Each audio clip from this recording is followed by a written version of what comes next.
Ever since the day that you went.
For safety lang, dapat i-check nyo na to.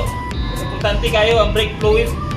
Pag mahutan tao brake fluid, wala ang brake. So, ang safety na to, kinanglan aware ta nga wala tayong makitang leaking sa tuwang mga ligid. Simple lang, check. Hindi lang kada ligid. Pag makitang basa, tayo na yun or replace ang rubber cap. Sharing is caring. Like and share my Facebook and YouTube channel.